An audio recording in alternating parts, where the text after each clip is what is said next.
दैनिक आहार है वचन का प्यारा उपहार, रोज का है ये आत्मा का पोषण संसार। हर शब्द में छुपी है ईश्वर की पुकार। आओ सुनो समझो जीवन में लाओ प्यार।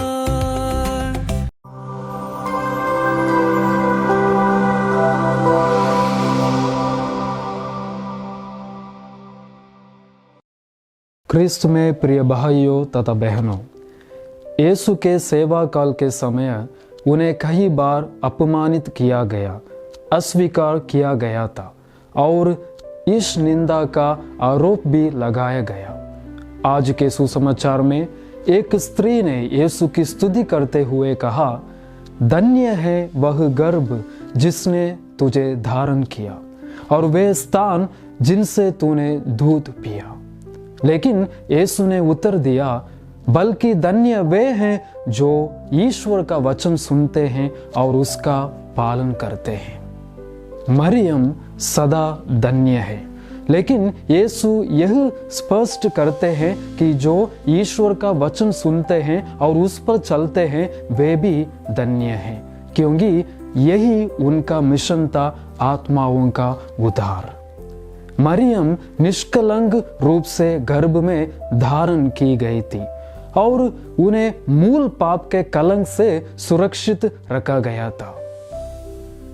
मरियम की सच्ची धन्यता को समझने के लिए हमें इतिहास में पीछे जाना होगा। आदम और हेवा ने जब ईश्वर के आदेश की अवहेलना करते हुए भले बुरे के ज्ञान के वृक्ष का फल खाया, तब उन्होंने पहला पाप किया। मूल पाप का अर्थ है स्वयं को ईश्वर बनाना। आदम और हेवा के पवित्र रहना था और अपनी संतानों को भी वह पवित्रता देनी थी, लेकिन उनके पाप के कारण उनका स्वभाव गिर गया था।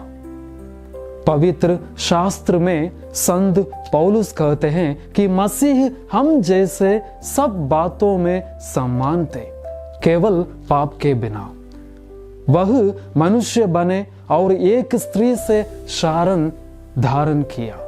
ईश्वर पाप के अधीन नहीं हो सकता, क्योंकि वह पूर्ण पवित्रता है। इसलिए यीशु ने जो शरीर अपनी माता मरियम से ग्रहण किया, वह भी निष्कलंक और पाप रहित होना आवश्यक था। अब जब हम यीशु के उत्तर की ओर देखते हैं तो वह पूरी तरह सही है। उनकी माता पहले से ही उद्धार प्राप्त कर चुकी है और धन्य है। अब यीशु का पूरा ध्यान उनके मिशन पर है, आत्माओं के उद्धार के लिए।